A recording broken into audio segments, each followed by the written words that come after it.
tertúlia. Meu boa tarde aí para todos. Hoje é 16 de agosto de 2009, domingo. O verbete é 1296, 4 páginas, 42 logias e 8 máximos. Ato de pensenizar, dentro da autopensenologia, que é a ação fundamental básica e, surpreendentemente, a mais complexa dentre todas as manifestações da vida da consciência, em qualquer circunstância, dimensão existencial ou momento evolutivo. A natureza ininterrupta da autopensenização. A autopensenização condicionada, mecânica, doutrinada. A autopensenização espontânea. A autopensenização livre. O direito universal à autopensenização. A liberdade restrita inerente à autopensenização. O controle voluntário da autopensenização. A autopensenização refletida. A retilinearidade autopensênica. A relevância ímpar dos processos de pensenizar. O holopensene pessoal da autopensenidade. Agora, o ato de escovar os dentes cerrando as pálpebras para se concentrar na escovagem correta. A autorreflexão de olhos fechados. Tá certo? A pensenização, às vezes, exige uma interiorização para o micro-universo consciencial. Algumas pessoas precisam disso. E algumas falam e fecham os olhos, assim, na hora que estão falando. Fecha e abre. Aí isso é careta. Tá certo? Isso é uma caretagem.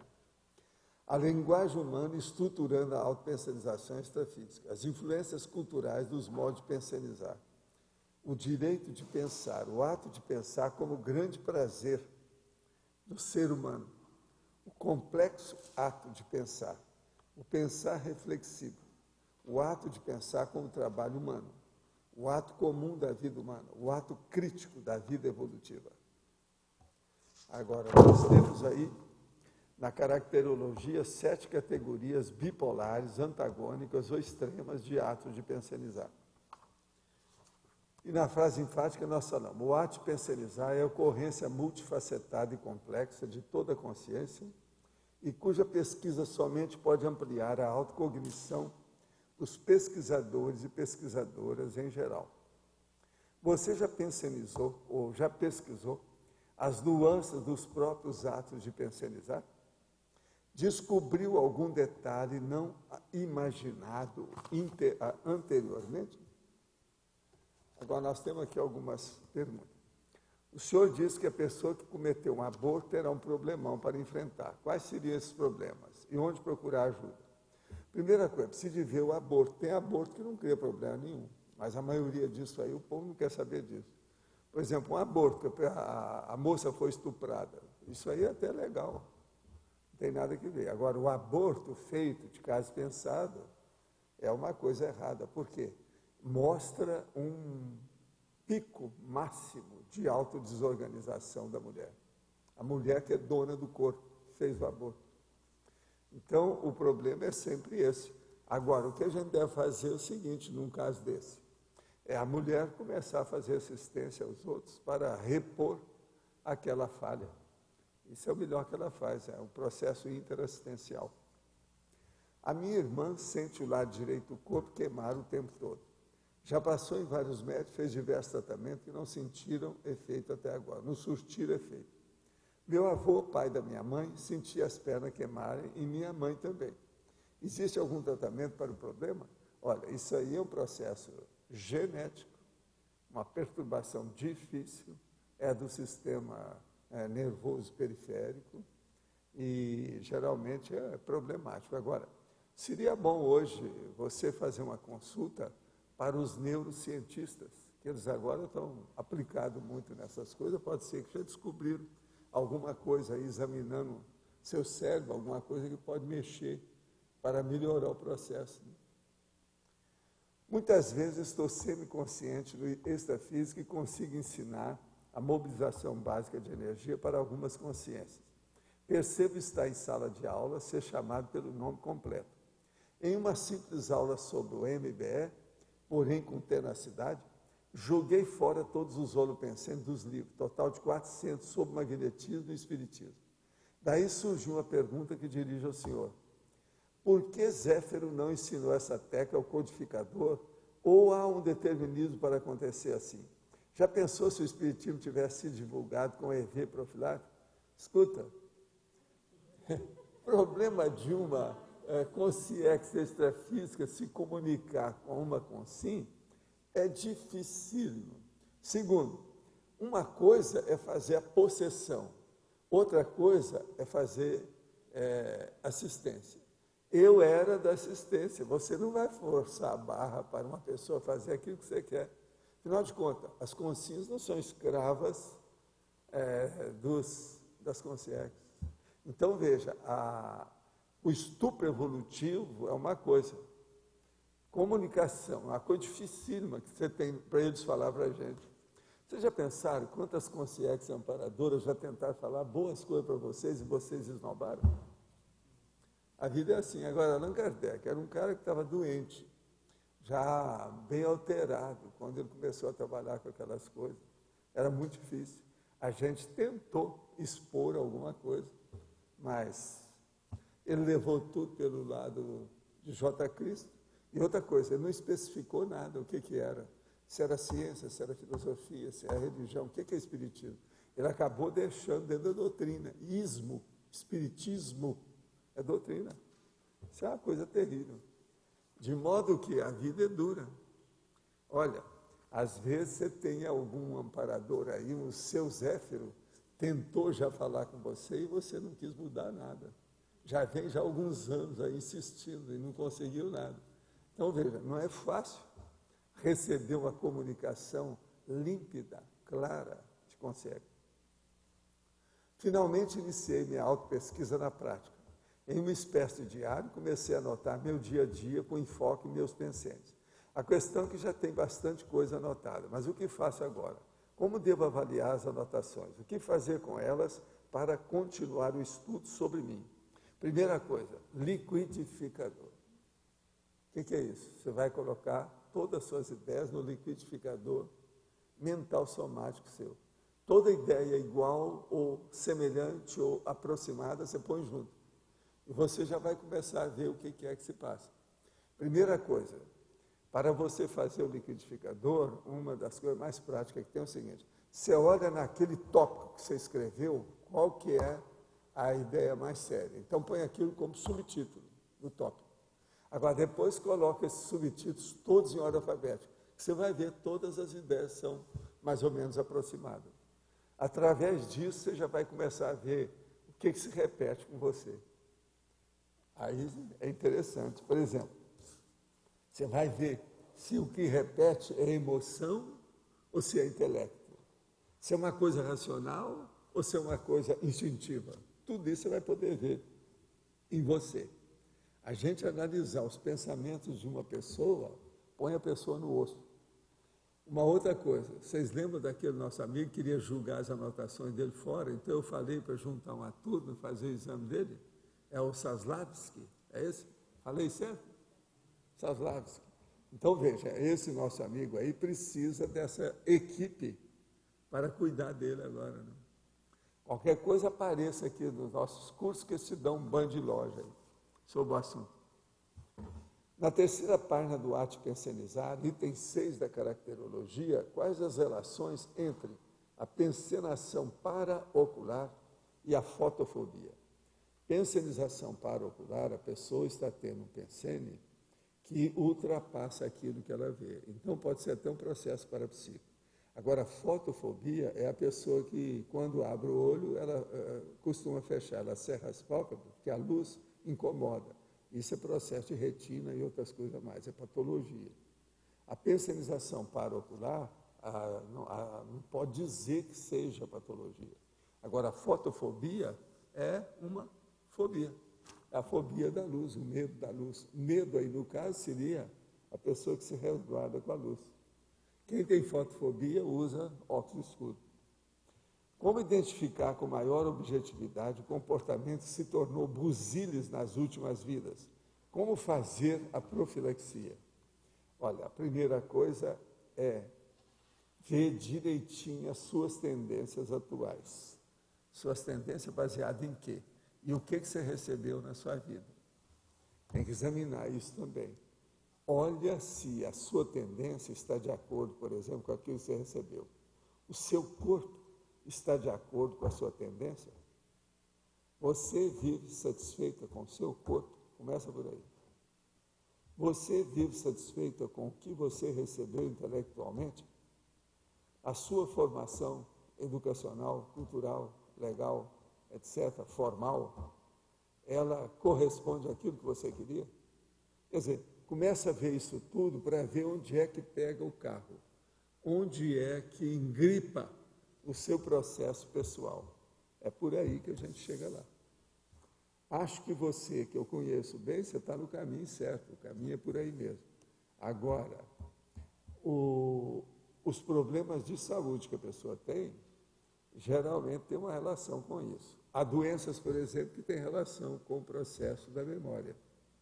Isso mostra que a pessoa não usou a memória convenientemente. Isso já dá uma ideia para a pessoa. E por aí vai. Quem é que está aí com o microfone? Tem alguém? Já pegou o microfone? Não. É você? Aguenta, na fatologia, o último item da fatologia, na última linha, o ato crítico da vida evolutiva. Você pode falar um pouco mais sobre isso? O ato crítico da vida evolutiva. O caso é o seguinte, na questão nossa de evolução, nós temos o tempo todo a oportunidade de evoluir. A própria vida permite e oferece as condições para a evolução. Agora, o que se passa? Isso, para nós, é mais sério do que o resto. A coisa mais crítica são as manifestações justamente evolutivas da pessoa. Então, o ato crítico da vida evolutiva, quer dizer, você viver para a evolução, é uma das coisas mais críticas que você pode ter na vida. Das coisas mais, vamos dizer, complexas, difíceis, e no caso, ideal, né? Então, veja, tudo nosso, todo problema que a gente tem são coisas ideais e as mais difíceis. Se a evolução fosse fácil, nós não teríamos trabalho nenhum. Entende? E se a evolução, por exemplo, se a pessoa já nascesse evoluída, também não teria nada. Então, o problema de você conquistar você mesmo. Então, por exemplo, há pessoas que eu acho mais difícil ser conquistada. Por exemplo, eu tenho a leve impressão que o Arlindário tem mais trabalho com ele, você está entendendo? Em certas coisas. Agora, tem minhas dúvidas a respeito, por exemplo, da Pilar. Entende? Se examinar como é que é a Pilar, se ela tem dificuldade com ela, com a Pilar ou não. Agora, aí eu te pergunto, Locha, você tem dificuldade com o Locha? Então, por aí, a gente vê que o processo do ato crítico da vida é uma coisa incessante, ininterrupta, o tempo todo. E que nem sempre as pessoas colocam, vamos dizer, na primeira linha. Elas esquecem disso, elas não dão valor devido para o processo da evolução. Agora, tudo é a vida evolutiva, o ato de evoluir. Então, o ato de pensionizar, correto, é o ato de evoluir. Tá certo? Uma pessoa que pensioniza, que está pensando sem parar, e nunca pensa em evolução, tem alguma coisa errada com ela. Isso é a regra, não tem jeito. Então, por exemplo, a palavra evolução, se vocês antes não pensavam nela, da agora para frente, ela vai casar com vocês.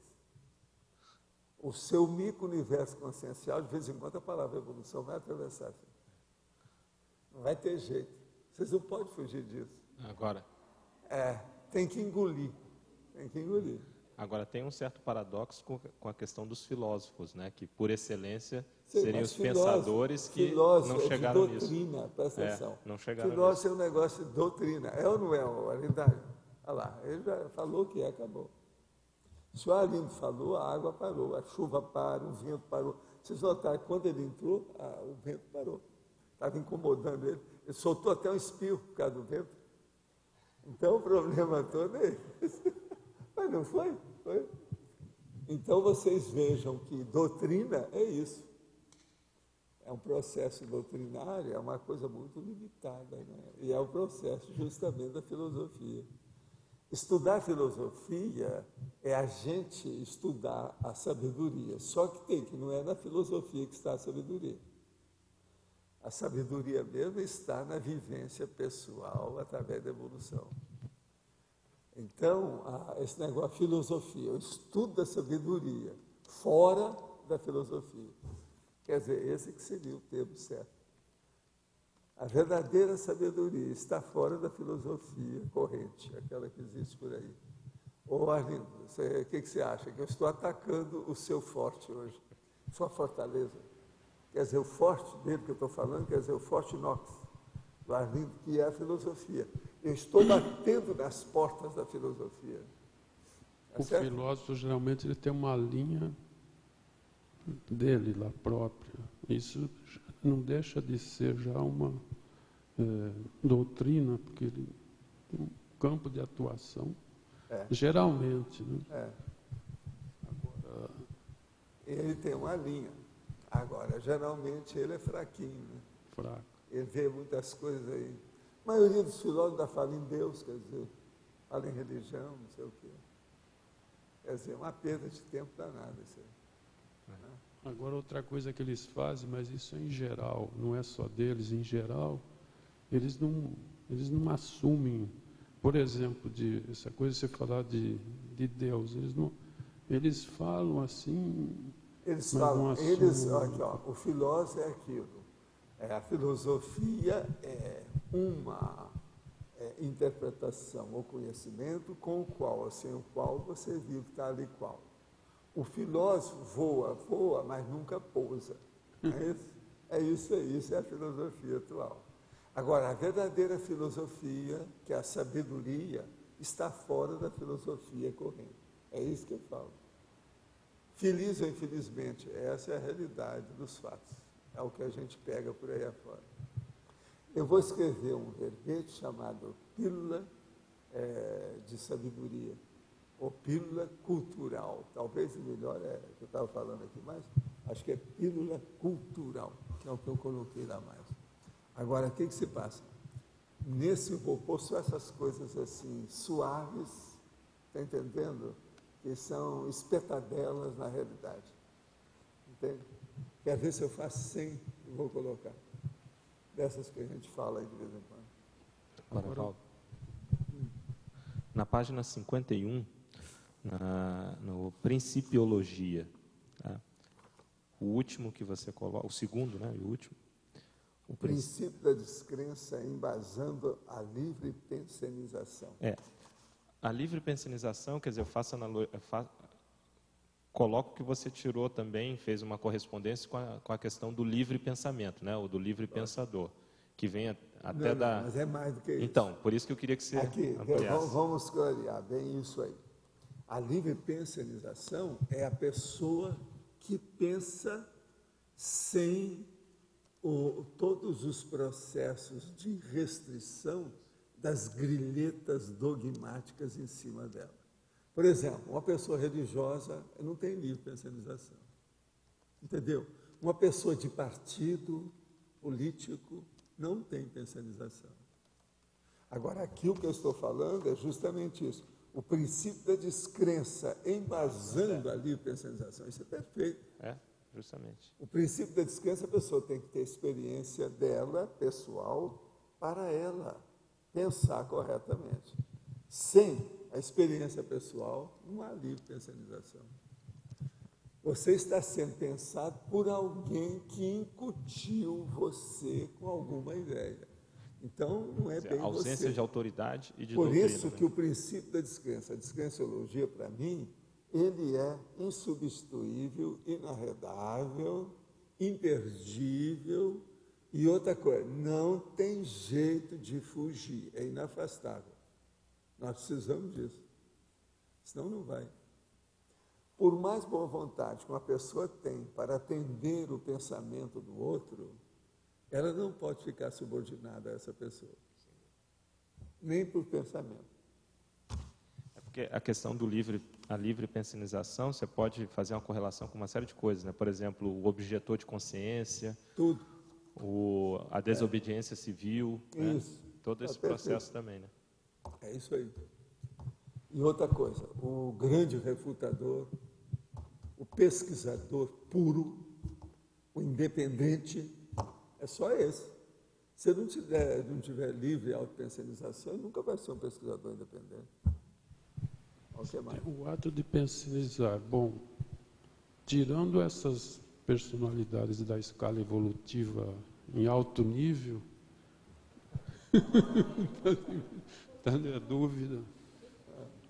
O que sobra na Terra também? Porque, tirando, sei lá, na escala evolutiva, essas personalidades de alto nível, sei lá, do desperto para cima ou mais, quem que tem um ato de pensionizar, por exemplo, nesse estilo aqui?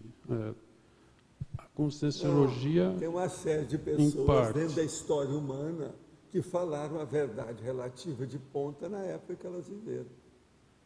Possivelmente, no Cro-Magnon, já apareceu um Cro-Magnon maior, grandão, Cro-Magnonzão, que ele já falava as verdades para lá.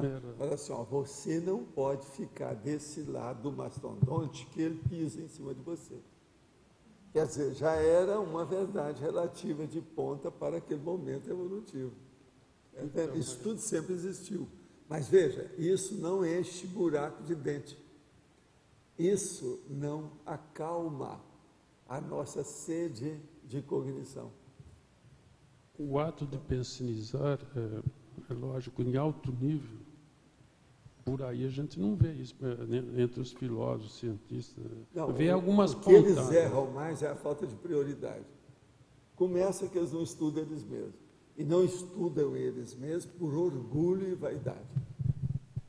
Porque senão eles vão ver todos os defeitos, as invirtudes, os trafares, vão ver os seus vícios pessoais. Como é que vai ser?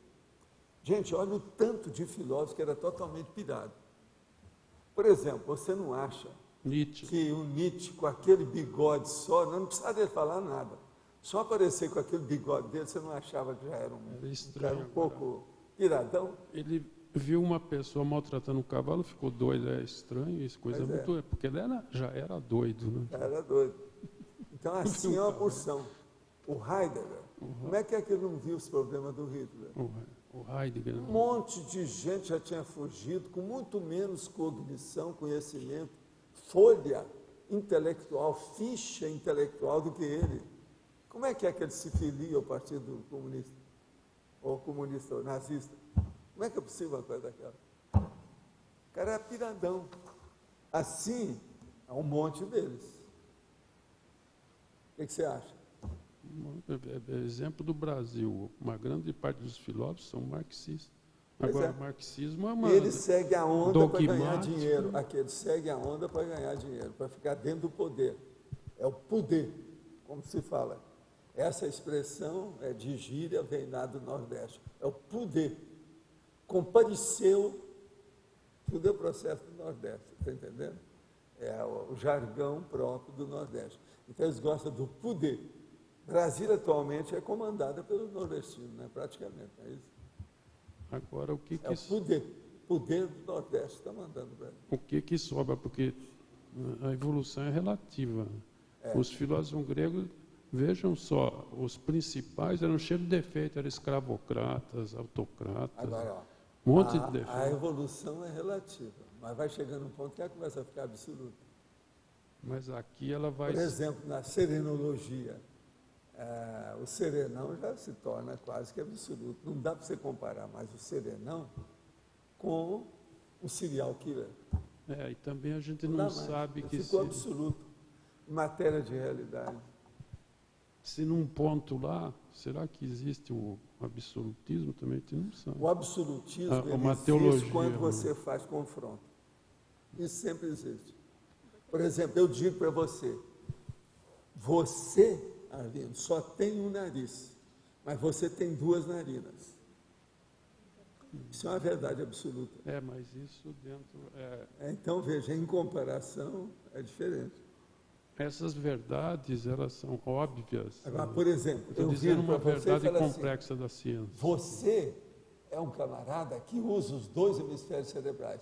Eu tenho minhas dúvidas se o Locher consegue isso. Você está entendendo a diferença aí da história? Então, veja, aí é uma coisa relativa. Entende? Não, quando é coisa muito óbvia, é lógico, ela é absoluta. Tem um monte de coisa que falar. Agora, a cadeira. Quantas tem 4 pessoas você pés. conhece que só usam um hemisfério cerebral? Você conhece algumas? Agora pode Agora ser. veja, vocês, alguém aí conhece alguém que não usa nenhum dos dois hemisférios cerebrais? Parece que tem gente que é Pode assim, ter, que ué, só usa o cerebelo. Tudo é possível. Tudo é possível. Está vendo? Eu acho que um dia a neurociência vai mostrar, não, essas pessoas, elas são dirigidas pelo cerebelo, que é o que eu vivo falando aqui. Mas é difícil. Agora, a neurociência é que tem que comprovar isso. Não, fulano de tal é dirigido. 90% de tudo que ele faz, tudo é cerebelado. Então, o processo dos dois hemisférios cerebrais, eles existem subordinados ao cerebelo. Isso é um negócio terrível. Agora, veja, esses caras de boxe, a turma de artes marciais, a turma que gosta de musculação demais, os antigos halterofilistas, aquele povo todo, todos esses são dirigidos pela psicomotricidade. Quer dizer, aqui um hemisfério direito e o hemisfério esquerdo. Você está entendendo? Não. São os músculos bíceps, são os dois hemisférios dele. O Jean-Pierre foi uma consciência que conseguiu sair de uma condição Conseguiu dessa. sair e hoje ele é dirigido pelos dois hemisférios cerebrais. Antes não era bem, não. Entendeu? Agora, isso é terrível. Agora, gente, é a realidade da situação que está aí, né? É o problema da evolução, é o problema da pensionizar pela evolução, pensando na evolução. Mas olha, hoje vocês não conseguiram fazer a ligação, foi isso? Mas daqui para ali e daí para fora? Ou só daqui para ali? Só para cá. Isso é vento, deve ter havido alguma coisa no vento aí. Vocês ainda usam cabragem, fios ou é sem fio? A comunicação é com fio ou sem fio?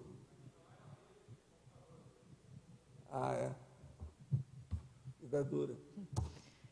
Na neosinapsologia, que é na página 51, eu queria entender essa lateropensenidade e as sinapses livres. A lateropensenidade e as sinapses livres. Vamos pensar só. As sinapses livres é a pessoa que tem a vontade. Então, vamos pensar só nisso. Ela alcança aquilo porque ela é mais assim universalista, ela é mais aberta na pensanidade dela. Ela não é fixada com apriorismos. Então, ela tem uma elasticidade de pensanização muito forte. Agora, quando então isso ocorre, a pessoa então começa a raciocinar diferente. Vem então a lateropensanidade. Ela começa a avaliar todo o pensamento que passa perto dela, para ver se ela incorpora a sua pensanidade ou não. Então, as sinapses, elas têm que estar livres. Se você tem a sinapse toda fechada, você não deixa entrar pensamento novo nenhum. É a pessoa neofóbica. Agora, se você é uma pessoa que tem a sinapse aberta, o que se passa? Você é neofílica. Você está aguardando a coisa nova. Você é novidadeira. Você gosta da novidade. Já está falando?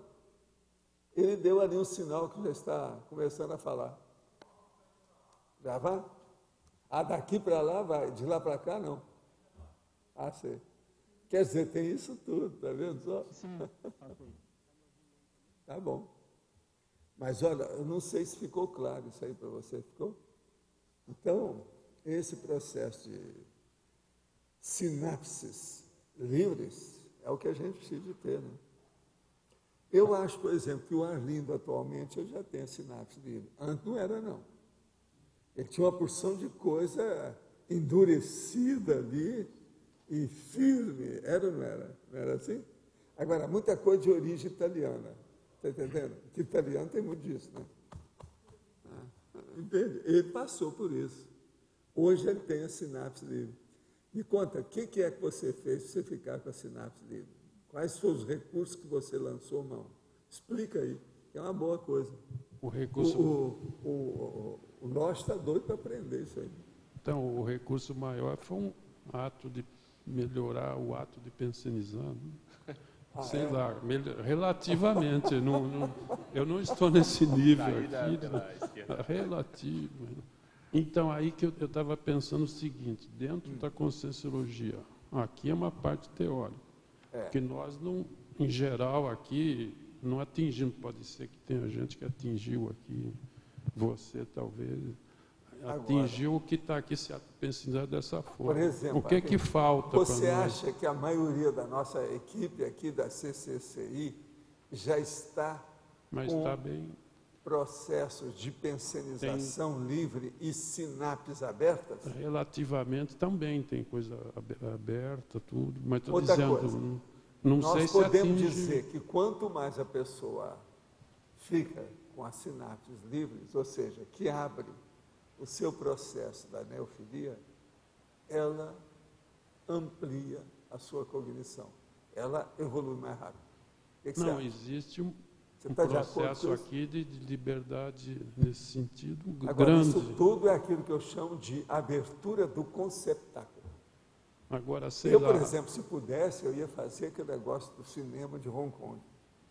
Lá pelas tantas, a cúpula ia fazer tom, ia abrir. Aí eu falei assim, pois é, entre todos os pensênios novos, pronto, entrou todo mundo. Aí depois tom, até fechar. Está entendendo? Eu acho aquilo muito simbólico, o negócio do cinema, impressionante. Agora, eles fizeram aquilo devido ao calor. Para sair o calor, depois entrar o ar da noite, por exemplo, durante a noite. E o cinema era gigantesco, muito maior do que aqui. Tinha mais cadeira lá dentro. o que a gente vê ato de pensionizar aqui na prática, trocando em miúdo, por exemplo, aqui ninguém... por exemplo, a gente está contra o nazismo, contra o fascismo, e Fascismo, contra tudo, mas bolchevismo, mas nós não nós somos contra essas doutrinas todas. E daí? contra tudo quanto é doutrina, mas inclusive com essa democracia por aí que não é democracia. É democracismo. Isso é uma Isso aí liberdade é democracismo, pensênica, também é doutrina. que também democracia não existe. Não, a gente já a chegou democracia essa conclusão. pura não existe. Agora, Que tem aí a também é representatividade, que eles acham que é a representação democrática. Besteira. Enquanto tiver partido do jeito que tem aí, não tem democracia. Enquanto tiver eleição do jeito que tem aí, não tem democracia. No entanto, é através da eleição e dos partidos que eles acham que nós temos democracia. Uma outra coisa, eles acham que a democracia é o governo da maioria. Besteira, não é. Democracia é o governo do povo. para mim, Todo mundo, não é da maioria. Para mim, autogestão, por exemplo, uma forma de expressar que seria democracia, autogestão. Agora, aqui, por exemplo, nós somos contra o nazismo e, ao mesmo tempo, contra o judaísmo, quer dizer, porque Também. os dois estão errados. No fim, nós somos... Não, porque os partidos brigam entre nós não si. tomamos partido E nós somos de- contra todos os partidos. nós não tomamos partido. Você está entendendo? Veja, É isso que eu nós acho que é uma somos contra todos os partidos. Agora, os partidos brigam entre eles. Essa é uma expressão da abertura, trocando em miúdo, não é? É isso aí. Agora, é esse abertismo consciencial que foi um dos primeiros verbetes que eu trouxe aí, né? Só para começar, para a pessoa começar a pensar. Né? Mas agora, ó, tem muito mais coisa nisso. A abertura é muito maior do que isso. Tem. Uma coisa que uma vez me perguntaram, mas, Valdo, o que você quer dizer com esse negócio de abertismo consciencial? Eu falei assim, ó, se você quer ver a complexidade disso, examine os tipos de abordagens que existem. Eu trouxe também uma série de abordagens. Então, por exemplo, abordagem energética, abordagem emocional, abordagem parapsíquica, abordagem extrafísica, abordagem intrafísica. Examina isso, que você vai começar a entender essa condição complexa da personalidade humana. Entende? Para caminhar com o processo, para fazer o abertismo. Veja os tipos de abordagem que você tem. Tem gente que ainda não está com gabarito para fazer certas abordagens. As pessoas que você conhece, quantas delas têm certos assuntos que são tabu ainda para ela, que ela não consegue enfrentar? Enquanto tiver esse tabu, é porque ainda não tem uma neofilia. Não há uma sinapse livre o tempo todo. Porque toma partido de alguma coisa. É. Qualquer coisa que ela toma partido... Pois é, se tomar o partido muito definitivo, como nós estávamos falando, uma coisa absoluta, definitiva, fixada, a pessoa já estagnou, ela já regrediu, o negócio já deu para trás. Agora, uma coisa muito séria, o apolitismo também é totalmente errado. Quando a pessoa toma um partido lá em alguma coisa, até um certo ponto, é um jeito dela de também não errar.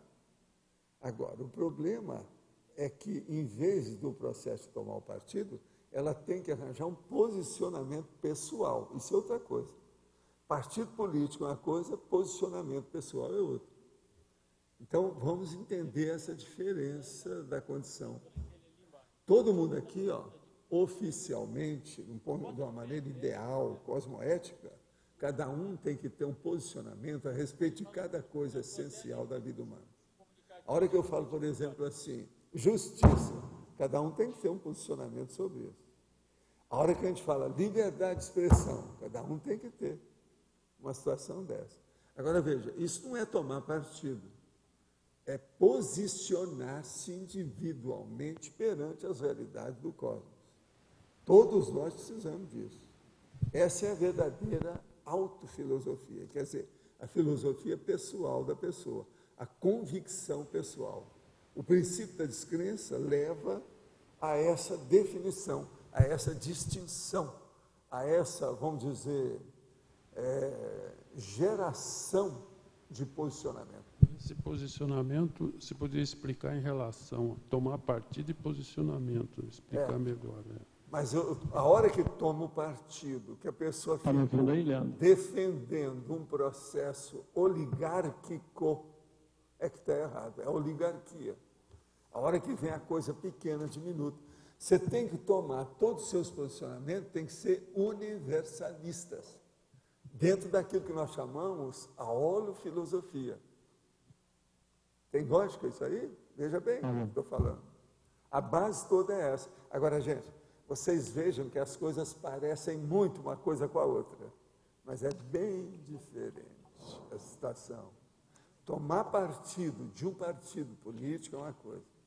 Você ter o seu posicionamento pessoal a respeito de política é outra coisa. Então, vamos entender bem isso, como é sério o processo.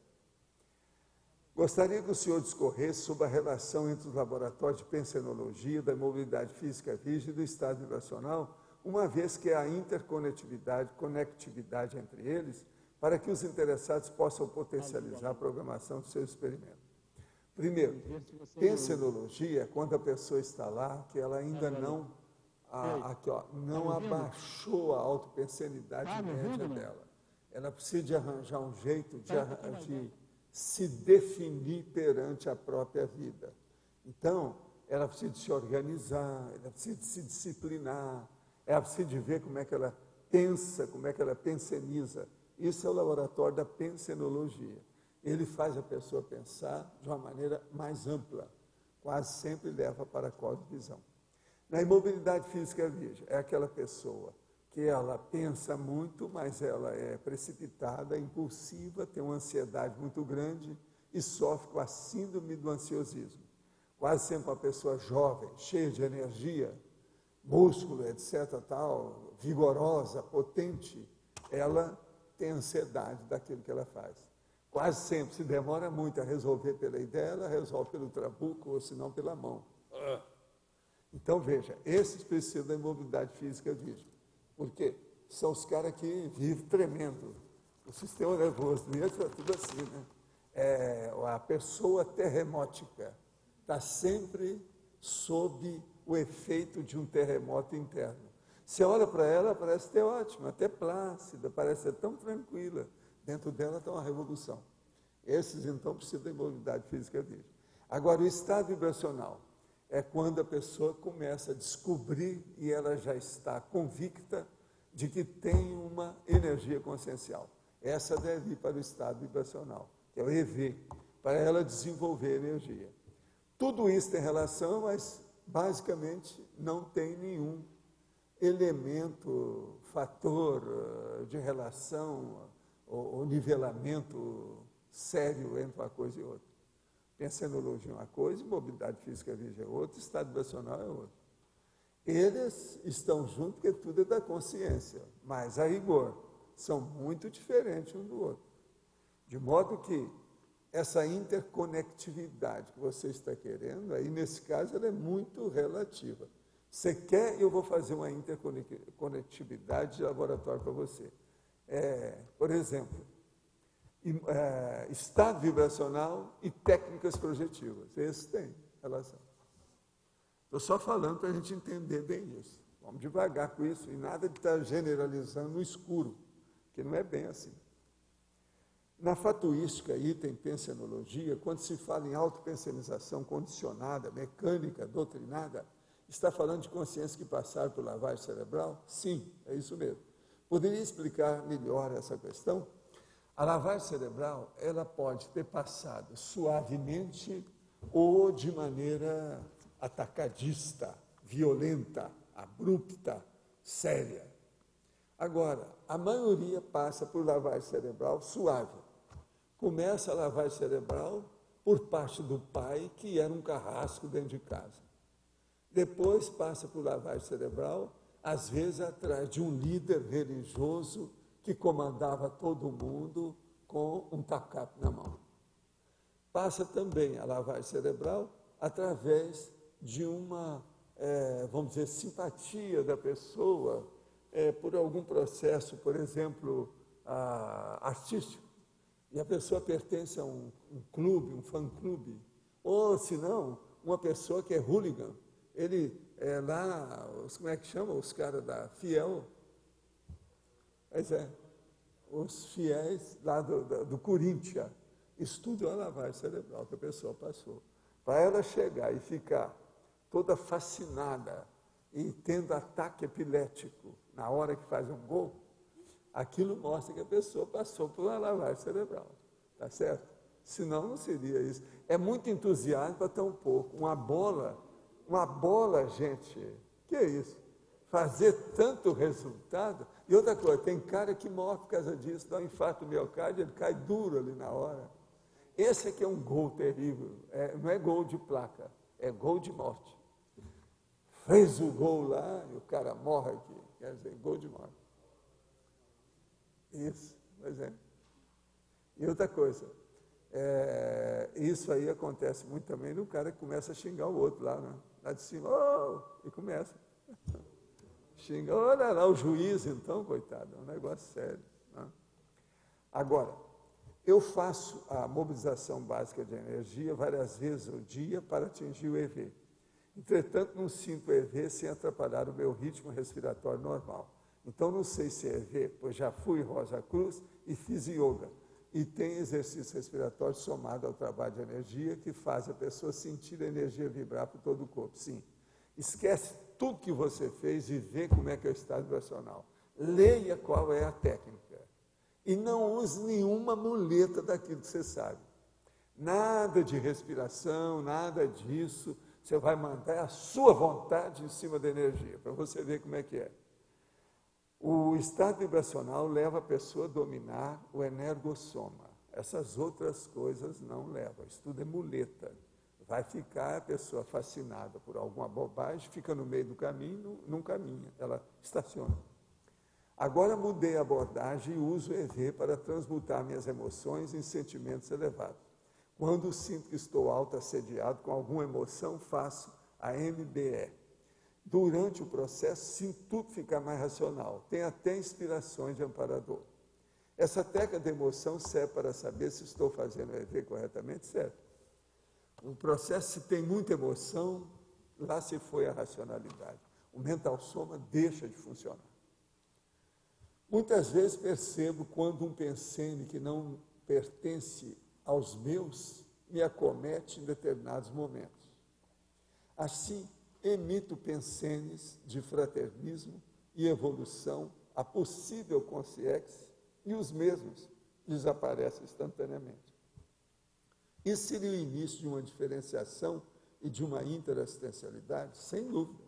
É por aí que a pessoa começa a ver como é que ela faz assistência, como é que ela exterioriza a energia e os efeitos que tem a exteriorização da energia. Está tudo correto. O caminho é por aí. Você está dando os passos no caminho certo. O negócio agora é dominar isso. É isso? Dominar, que é a hora que a gente mexer com a energia assim, ó. Você saber qual foi o chakra que eu mandei. Isso aí é que é o mais importante. É isso? A pessoa identificar os processos energéticos. A onda de energia, aquelas manobras de energia, que tem mais ou menos umas 40, para a pessoa estudar. Vale a pena. Mas tem alguém aí com o microfone? Aí você. Podia falar também na crescendologia, o crescendo carregar o PEN, carregar o senho. Carregar o PEN é uma coisa, carregar o senho é outra coisa. Carregar o senho é a pessoa que fica com muita atenção e faz caretas. Você está entendendo? Que ela está super concentrada em alguma coisa. Isso é o senho, é o sobressenho aqui, ó. Agora, carregar o PEN é a pessoa pensar em alguma coisa, mas a base do pensamento, e não da emoção e nem da energia. Então, é duas coisas diferentes. Por exemplo, eu posso carregar aqui o senho e estou pensando só em dar um jeito de um beliscão no Arlindo. Isso é emoção, isso não é pensamento. Não é pensamento que se apresente. É um processo mais emocional, aí é coisa diferente. Tá certo? Tem diferença, né? Você viu, né? Pois é, mas é um crescendo. Vamos pensar. Vamos pensar se é crescendo. Carregar o PEN, carregar o senho. Eu comecei a carregar o PEN, então, uma ideia total. 1 hora depois eu ainda estou pensando, possivelmente o seu senho está carregado. Você está entendendo? 1 hora depois, entende? Agora, não pode ser esse negócio de dar um beliscão na pessoa. O problema é esse. A emoção não é esse. O caminho tem que ser outro. O que mais tem? Tem alguma coisa por aí? Página 51, na binomiologia, o segundo binômio. O binômio tarístico, pensenizar e fazer pensenizar. É o que eu faço aqui o tempo todo. Isso, mas eu queria saber assim, você tem já algumas técnicas que você faz conscientemente? Essas que eu uso aqui. Porque isso tem a ver... Por exemplo, a hora que eu quebro a tenência, eu estou falando um negócio seríssimo, que é PEN. Então eu falo em beliscão. Você está entendendo? Isso tudo é a técnica do controle da história aqui, didático, pedagógico, etc. Tal. Nós não podemos caminhar num pensamento cada vez mais severo, você está entendendo? Sem de vez em quando dar uma folga. Então, seria quebra. Por quê? Porque a maioria das pessoas não aguentam pensar durante muito tempo sobre o mesmo assunto. A maior prova eu fiz lá no Rio. Cosmograma. Com o cosmograma. Vocês lembram daquilo? Eu fiz de propósito, sabia que não ia dar certo. Agora, fiz uma alarde danada de propósito, eu sabia que não ia dar certo. E não deu mesmo. Gente, mais da metade do povo foi embora. Agora, eu não sei se você chegou a ver o ambiente que eu criei lá, na hora. Lembro, você viu? Sim. O tanto de jornal que eu tinha, que eu coloquei um em cima do outro, aquelas coisas todas para a pessoa fazer pesquisa. Foi na Casa da Espanha. Lá. Só para chatear. Porque eu sabia que ia dar problema. Entendeu? Porque a maioria a gente sabe. Eu não sei se hoje nós fizemos aquela mesma técnica, se o percentual já aliviou. Precisa de ver, precisa examinar. Essas coisas não são fáceis, não. Agora, o problema da técnica do cosmograma é terrível. Mas também Coloca a pessoa no lugar. tem relação com o que você falou outro dia, do hiperpensene, né? Você gerar o hiperpensene e tal. Tem. Até certo ponto, por exemplo, a frase enfática é uma forma de fazer pensar. Né? É. Agora, veja, Tem várias outras, a mas... coisa mais difícil que tem nos nossos verbetes é a frase enfática. A maioria quer fazer, mas é um arremedo, uma imitação, mas não é. Eles não seguem a técnica da frase enfática. Por quê? Ela dá trabalho. Agora, vai chegar um ponto que a pessoa já fez aí 100, fica fácil. Você não erra nunca. Eu vou direto assim, para mim não tem problema nenhum. Mas, Rosa, pode falar, Rosa. Estamos todos ouvidos. Página 51, está ouvindo? Sim. Polinomiologia. Como é que é? Eu queria que o senhor explicasse um Polinomiologia. pouco essa Polinômio, autopensenização, extrapensionização. extrapensenização, interpensenização, cosmopensenização. A extrapensenização. Como seria isso? A extrapensenização? Um pensene além do nosso e... Não, é o pensene que é um extra. Ele não tinha nada que ver ali, você colocou no meio para ver o que vai dar. E o extra também é aquele que vem de fora, o exopensene. Ele encaixa aí dentro das coisas que você precisa. Ah, sim. Então, você veja, o autopensene é o seu. O extra, às vezes, pode ser do amparador, pode ser de um assediador, pode ser de alguém que passou. A interpensenização é aquela que está entre. E a cosma, aquela que é grande. A interpensenização é a minha com você aqui, ó. Isso é a interpensenização, ó. É essa tertúlia, a conversa, o processo do coloquialismo, a interlocução. Isso é interpensenização. Esses outros eu não tive dúvida. Eu tive dúvida do extra. Eu pensei assim, eu deixava de pensar e outro pensava por mim. Pensei assim. Até um certo ponto Tem muita gente mais ou menos assim? Mas você acha que não é assim mais, não. Né? Uhum. Pois é. Professor, uma outra pergunta. Essa pensenização ininterrupta com reflexão, eu queria que o senhor pudesse fazer um paralelo com a decidologia, não caindo na decidofobia. Porque eu penso muito antes de tomar uma decisão. Aí eu fico em dúvida se isso é uma decidofobia ou é uma reflexão muito intensa. Não, a primeira coisa tem que avaliar qual é a extensão desse tempo que você gasta nisso. É acronêmica. Você, por exemplo, você tem que resolver um problema até quinta-feira. Você pensa até quinta-feira ou até amanhã você já resolveu? Eu penso até amanhã. Então você não está perdendo tempo. Isso aí, você está bem. Está andando rápida. Está mal? Amanhã é segunda-feira. Quer dizer, então você está indo bem. Agora, se bem? você não está pensando sem parar, domingo, segunda, terça, quarta e até chegar em quinta, na quinta-feira você ainda está indo, aí tem alguma coisa errada. Entende? O seu carro está andando devagar. Mas nesse caso aí, não, você está com alta velocidade, está bem. Está correto? Está correto. Alto nível. Então, tá bom. Obrigada, professor. De nada.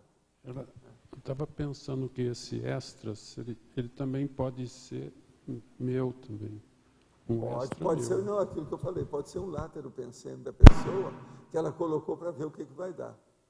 Você está pensando sobre filosofia, aí você arranja uma ideia marota e coloca lá no meio, só para ver o que vai dar. Tudo é possível. Às vezes é um processo de enriquecimento da elaboração de pensamento, da pesquisa. Que se está pensando, começam a aparecer coisas novas, tem bastante coisa extra aí. Tem, parece. Agora, uma coisa boa que eu falo para vocês, para pensionizar, entra na esteira, não faça música nenhuma, só o barulho da esteira. E você vai levar um problema para você resolver. Você vai ficar na esteira pelo menos meia hora em cima. E você vai resolver o problema. Pode estar certo que isso aí ajuda a pessoa. Como diz o povo na gíria, a pessoa fica acossada para pensar certo. O acossado lembra como se a pessoa estivesse sentindo uma coceira feita de fora para dentro. O problema da esteira, eu sei comigo como é que é. Eu examino muito o processo da esteira comigo. Lembra que eu estive examinando aquele processo da compulsão, por exemplo, que a gente sente para parar? Entende? Outra coisa, tem gente que não pode olhar o processo de tempo. Se ela começar a olhar o processo de tempo que tem lá, o cronômetro, dá uma coisa para parar ou para ver qualquer coisa, aquilo cria problema, principalmente na hora que vai vencer algum minuto maior. Por exemplo, dá 20 minutos, então vem e muda todo o ecrã, sabe? Isso aí cria problema também de compulsão nas pessoas. Eu já estive examinando isso muito. Agora, essa questão de pensar é muito bom. Eu, por exemplo, eu vou fazer um verbete, eu já tenho uma ideia. A ideia, então, eu já sei até o título do verbete. Mas, por exemplo, eu não fiz nem a frase enfática, nem a pergunta, e nem criei também os exemplos, a exempologia. Então, eu levo só a ideia para a esteira. E aí eu começo a pensar, não, como é que seria o melhor? Qual o alcance? Vou indo. Em meia hora eu arranjo aquilo tudo. E eu não preciso de anotar nada, eu lembro de tudo depois. Mas você faz um Então, em matéria de pensionização, o que eu quero mostrar para vocês é o seguinte: há uma pensionização parada e uma pensionização ativa, em movimento. Ela é dinâmica. A esteira aeróbica é a melhor para dar essa ideia. Mas só para saber melhor, na esteira você detalha todas as coisas, todas essas coisas aqui Não, do porque verbete. eu estou lá. Aqui, ó, o corpo está andando. Tudo. Está andando. Eu, então, fico no meu pensamento. E o corpo está andando. Quando eu vejo, passou o tempo. Mas, Eu por nem vi exemplo, passar. você pega a fatuística, todos os detalhes da fatuística se pensa ali. Não, eu penso geralmente são 3 coisas básicas. Na realidade, são 4 ou 5. Primeiro, o exemplo ele pode ser 2, mas pode ser 3. O exemplo, a exemplologia. Então, aí você já tem 2. A outra é a frase enfática, que eu tenho que fazer. A ideia da frase enfática eu considero como séria. E outra coisa, que pergunta que você vai fazer para o leitor lá, do jeito que eu faço. Então, essas 3, que significam 4 ou 5 pensamentos, eu resolvo na esteira. Não, a definição é coisa à toa, porque essa aí eu penso depois, vou ver o que tem. E eu, para fazer a definição, vou ver o que já tem na enciclopédia. O maior dicionário, o maior léxico que eu tenho hoje, que me serve mais, é a minha enciclopédia já feita. 1445, 46 verbete. Isso aí já é um dicionarão para mim. Então, eu olho a primeira coisa pelo Find, se tem aquilo que eu estou pesquisando. Agora, depois eu olho, o que é que eu tenho? Eu procuro fazer a definição por mim. Depois, às vezes, eu vou ver algum dicionário especializado, ou um dicionário comum, alguma coisa nesse sentido. Que eu gosto mesmo de explicitar muito a definição. Vocês olham que essa aqui é uma definição até simples que eu arranjei, mas ela mesma é explicitante, se você for olhar. Não é? A ação fundamental básica e, surpreendentemente, a mais complexa dentre todas as manifestações da vida da consciência. Olha só o que eu estou falando. O ato de pensionizar, veja como o negócio é sério. Isso eu não acho em dicionário. Você não vai achar uma coisa dessa. Você está começando a entender, então? Agora veja, eu tenho que usar a esteira para favorecer o meu trabalho. Eu sou obrigado a andar na esteira. É uma obrigação, por causa da minha idade, a minha situação, eu não tenho outro jeito. Agora, eu ando dia sim, dia não, meia hora. Hoje é dia.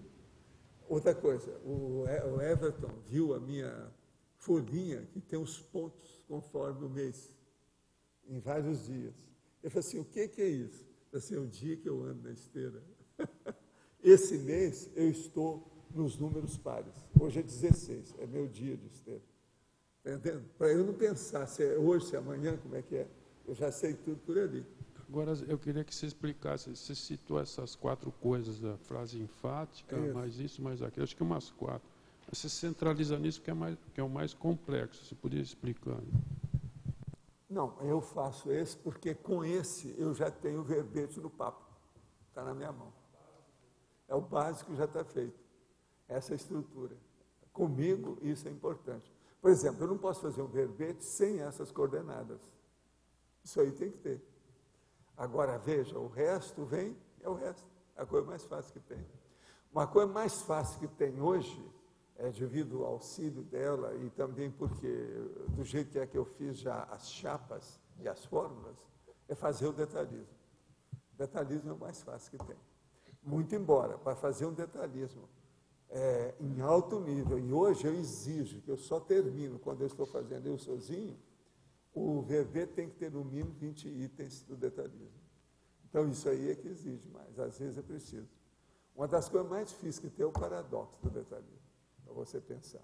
Agora, os problemas que eu deixo no detalhismo, vou te contar o que é. Neosinapsologia, o processo que eu falei do paradoxo, e esse aqui não tem, está vendo? São os que faltam às vezes. Por exemplo, voluntariologia e enumerologia. Você está entendendo? Enumerologia, aqui não tem nesse, e esses são os mais difíceis que tem. São mais ou menos uns 5, uns 4 ou 5 que são os difíceis. Agora, com o tempo, eu cheguei a essa conclusão, os fatos me levaram. A pesquisa é que orienta a gente, mas através de quê? Dos fatos da pesquisa. Então, os fatos vêm, já me chegaram, me mostraram, me levaram para isso. Entende? Agora, esse é o motivo que hoje, conforme o verbete, eu faço em 2 horas, quer dizer. Porque já tem muito material, isso é devido ao acervo, à acumulação dos achados. Mas então, você pode falar, faz favor, você manda. Eu vim dizendo que você quer conversar comigo, qualquer coisa, a hora que acabar, você aparece aí fora. Ok, rapidamente que eu precisaria conversar. Professor, qual seria, ao seu ver, a utilidade da gente fazer a captação da autopensenidade futura? Valeria a pena investir nisso? A autopensenidade futura? Você está dizendo o quê? Explica o que você quer. Em esquemas de pré-cognição mesmo, né?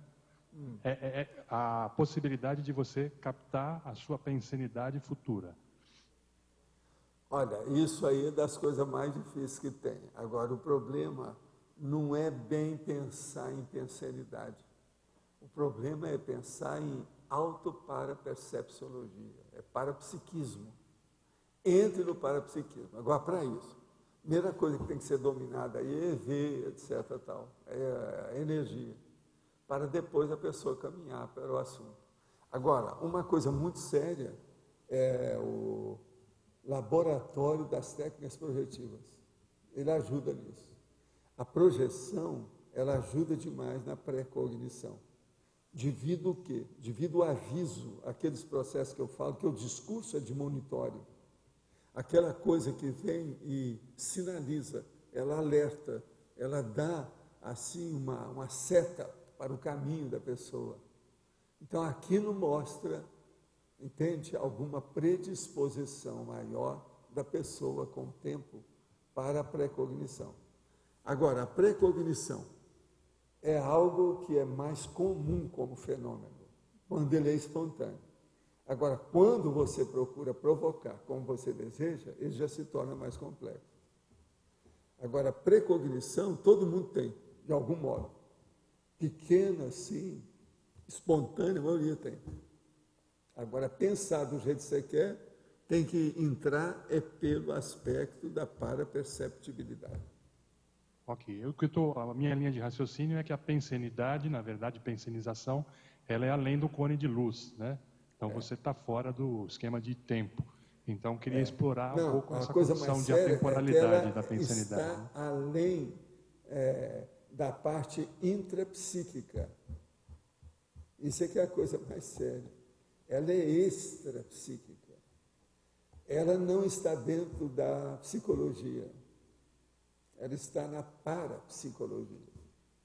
ela não está dentro do processo mental, ela é extracerebral. Então, ela está no paracérebro. Aí é que a coisa entra séria. Por quê? É a cronêmica do paracérebro. Isso é que é o problema que você está querendo. Ok, obrigado, professor. Você quer falar? Tinha a personização parada e a personização ativa, né? Sim. Então, eu pensei se não seria o caso, na caracterologia, de ter uma oitava, tipo, personização sinestésica. O senhor acha que caberia ou não? Essas aí eu coloquei aqui. Porque aí seria mais uma aqui, ó. Para começar. Sim, tem uma sim, porção é só que pode pôr aí. Eu coloquei para começar, para a pessoa começar a pensar por aí. Mas tem muito mais que a gente pode pôr. Coisa mais complexa. Uma coisa boa que tem na enciclopédia é o seguinte: nós podemos pegar a enciclopédia do jeito que ela está e falar com as pessoas. Olha, os 100 primeiros verbetes você vai acrescentar alguma coisa. Todos eles a pessoa pode acrescentar. Se ela estudou um pouco mais do processo que tem hoje, os verbetes todos podem ser enriquecidos. Estudar na mão da pessoa. Depende do que ela quer. Essa condição do pensenizar caminhando é bem aquilo do peripatético, né, do Aristóteles. É de andar. Né? Andar pensando. Não, o peripatético era o Hitler. O Hitler só ditava as coisas andando de um lado para o outro. Isso é o peripatético. E tem alguma influência? Agora veja, essas pessoas são frágeis. O Elas Aristóteles têm também problema. fazia isso. Todo mundo que precisa para pensar, precisa estar andando, é porque não... O Aristóteles, a linha dele é até conhecida em Ele função disso. não era bom de pensamento. Agora, É tem besteira alguma isso. influência dos plantochakras na questão de facilitar para essas pessoas o pensamento?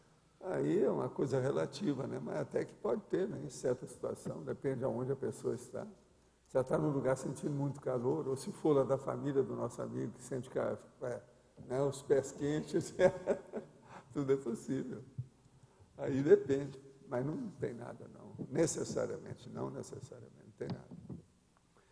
Penso que durante o curso intermissivo, o ato de pensionizar era mais saudável. Sim, porque o ambiente era todo positivo. Vem com essa, Bidu, descobriu.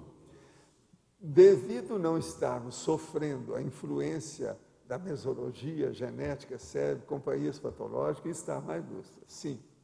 Enquanto estiver com um gap no padrão de pensionizar, no período intermissivo, no curso intermissivo, a real consciencialidade não estará presente. Como se aproximar da pensenidade durante o curso intermissivo? É o que nós tentamos fazer aqui no Holociclo, é o que se procura fazer diretamente aqui na tertúlia, é o que se procura fazer, por exemplo, uma coisa mais técnica no acoplamentário, que é justamente isso. O acoplamentário é instalado um estado, ou um local energético, quer dizer, uma condição energética, visando aquela ampliação dos processos, principalmente do fronto chakra, da clarividência. Isso é técnica. Então, sempre é importante. Agora, veja, o que é o tertuliário? Nada mais do que um local onde nós debatemos as matérias do curso intermissivo, mais nada. O problema todo é esse. Isso aqui é o tertuliário. Então, veja, esse ambiente que nós criamos. Por que é que eu me incomodei a hora que apareceu aquela barulhada do vento lá fora e pedi para você ir lá? Por quê? Aqui seria bom ter um pouco, já há muita ressonância, olha só, já isso já é muita coisa, mais do que isso não deve ter, senão perturba a turma a pensar. Então, o ideal é arranjar um holopensene igualzinho que havia no curso intermissivo. Eu sei que a nossa pretensão é grande, mas a gente insiste, né? A gente faz força. Agora, com a presença, por exemplo, do Antônio, tudo já fica mais equilibrado, harmonizado, etc. Tal. Agora, quando vem assim uma riqueza da visita do Roberto, aí nós enriquecemos. Potencializa o holopensene hoje. Pois é, o negócio é outro nível. Agora aqui, existe a possibilidade de uma criança de 8 anos de idade intrafísica fazer algum tipo de premonição, seja positiva ou negativa? Sim. Eu olhava essas coisas com 3 anos de idade. 8 já está velho, né? Um sensitivo com 8 anos é um velhinho já. Quando faço EV, sinto o estômago revirar. Se estou com o estômago cheio, sinto ânsia de vômito forte. Então eu evito fazer EV nesses momentos. Tem uma certa regularidade, problemas de estômago, como refluxo e má digestão seguida de diarreia. Tenho esse sintoma devido a problemas energossomáticos? Desde criança tem problema constante no estômago e na garganta. O que pode ser? Olha, isso é coisa que você não usou bem o soma anterior. Por isso que está dando os defeitos agora nessa questão. Se você desde menino, como você está falando, desde criança, tem esses problemas, o gastrointestinal, então o problema vem de trás. É um processo da paragenética sua. Agora, a melhor coisa que você vai fazer é o seguinte: procure, quando o seu estômago acalmar, você mexe na energia, até você dominar. Agora, outra coisa, vai chegar um ponto que você vai dominar o seu estado vibracional, que ele vai equilibrar seu estômago. Por enquanto, seu estômago está dominando o estado vibracional. Com o tempo, seu estado vibracional domina o estômago. Vê se me entende. Eu, às vezes, por exemplo, eu tenho refluxo, às vezes esse negócio todo, eu olho bem essas coisas, mas isso não me perturba o estado vibracional. Qualquer coisa eu dou um jeito, começo a mexer e eu até acelero a minha digestão com as minhas energias. Tudo isso é possível. Com o tempo, o nosso amigo aí vai poder dominar isso perfeitamente. Gastrointestinal não é uma coisa tão difícil de dominar, com as energias, a situação. Eu chamo isso até que são as chamadas mini-doenças. Agora, a pessoa tem que ter, por exemplo, refluxo. Sua cama tem 25 centímetros na cabeceira mais alta. Você só vai dormir 2 horas depois que você fez a refeição. Tudo isso são recomendações básicas para a pessoa melhorar a situação. Tem uma série de condições. Outra coisa também, tem que ver o que é a dieta da pessoa, tal. Tem uma série de condições. Isso aí eu teria que estudar, né? Ver com calma. Quem é que está aí com a... É você? Rosa. Pode falar. Sou? Ah, tem a Rosa só. Sabe, lá de fora a gente tem que dar preferência, prioridade, primazia, privilegiar. Pode falar, doutora Rosa. Professor, página 50, sinergismologia.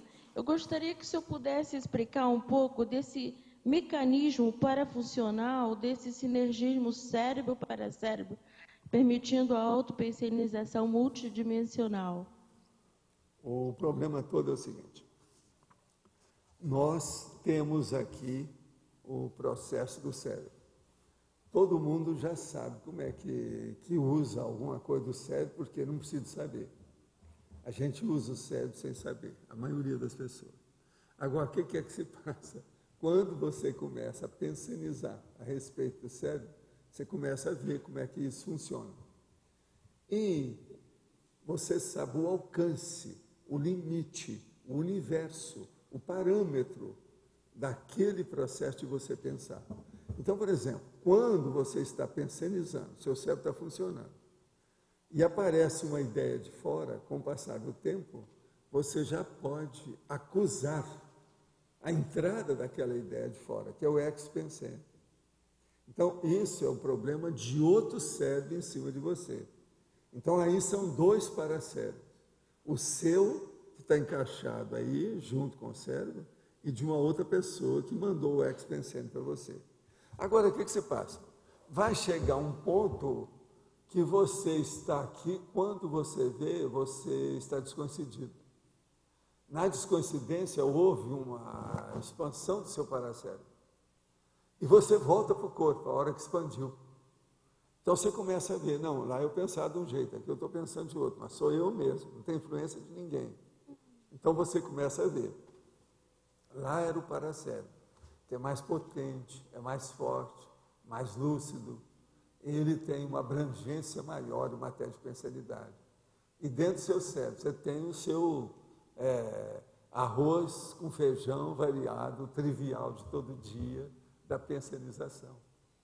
Então, isso às vezes, na descoincidência, a pessoa vê direitinho essa diferença, esse mecanismo. Agora, então, quando a pessoa começa a fazer a projeção lúcida, ela começa a ver, para que eu faço a projeção? Isso tem que ter um objetivo. Então, ela vai ver que é para ampliar o conhecimento dela do cosmos. Por isso que a gente chegou na conscienciologia, que é a base de tudo. Agora, quando ela vê isso, ela procura, então, ficar sempre, quando ela vai raciocinar coisa mais profunda, decidir alguma coisa, ela procura entrar num transe de semi-descoincidência. Quando ela faz isso, ela expande para a cérebro dela mesma. Ela capta melhor as coisas. Por quê? Ela vai recuperar os cons correspondentes àquele objetivo, àquelas ideias que ela está preocupada. Você entendeu esse último pensamento? Então, isso aí é que é a coisa mais séria. Nesse caso, por exemplo, o senhor explicou tudo de uma forma bem não nosográfica, né?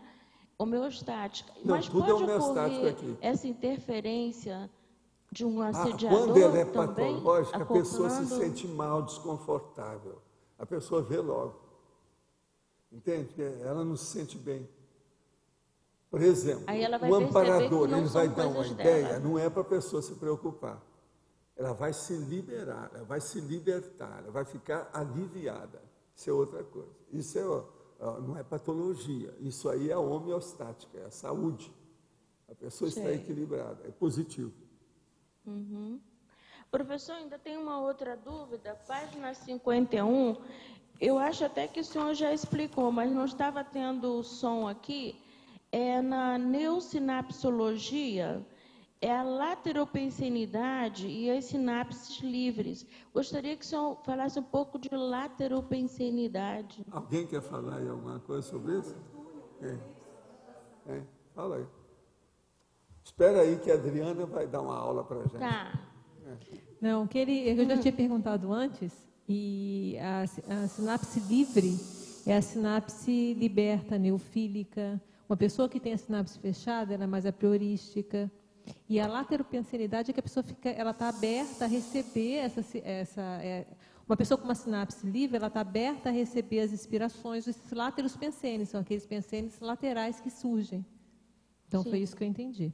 A sinapse livre é o cérebro aberto para a neofilia, a pessoa que gosta da coisa nova. Agora, a sinapse fechada, você está entendendo? É aquela que a pessoa não quer saber de mudança. Ela está estacionária, ela tem apriorismo, ela é estagnada em matéria de ideias. Então, ela é neofóbica. Eu havia entendido a sinapse livre, mas eu não tinha entendido o látero. Então, são pensamentos que vêm e atravessam, interferindo pode com ser o pensamento alto, seu, então pode ser pensamento do Arlindo, não é isso? Entende? Pode ser pensamento meu. Rosa, tem o verbete lateropensene, que também vai te ajudar. Tem, né? Ajuda, então deve ter sido, eu perdi quando estava clarear viajando. mais a situação. Obrigada, então, tá? Professor, ainda uma outra. Na paradoxologia, essa autopensenização híbrida, intra e extra, é mais ou menos aquele processo que o senhor acabou de me explicar do cérebro para cérebro, né? O hibridismo é a conjunção ou conação, você está entendendo, de pensenes. Existe algumas coisas que é bom você estudar. Uma delas tem um verbete que chama coniúncio. Coniúncio. Olha lá, que a gente está explicitando isso aí, com muita calma. Obrigada. Qualquer hora, eu vou trazer um outro verbete que eu estou lá, mais sério. É com também. Entende? Um negócio aí que nós vamos trazer sério. Esses dias aí vocês vão receber o negócio. Você ainda não recebeu nada de Kona. Então deve ser o próximo, já deve estar lá. Você sabe que o material de vocês eu às vezes coloco até antes, né? Logo que eu chego lá, eu já ponho. Às vezes ele chega mais cedo. Meus negócios são tudo em dia, porque senão tem alguma coisa. Aí o Everton chega lá e me dá uma rasteira, né? Não pode, então tem que seguir certinho. Mas pode falar. Na página 51, na seção Tecnologia, você cita as técnicas da higiene autopensênica. Você poderia comentar essas técnicas na abordagem de auto e hétero-desassédio? O caso é o seguinte, no auto-desassédio, a primeira coisa que a pessoa tem que julgar fora é ela pensar um pensamento negativo insistentemente. Entende? Seja o que for, mas um pensamento negativo. Se o negócio é dela, isso não vai favorecê-la em nada. Isso é autoassédio. Então, no autodesassédio, ela tem que eliminar isso aí.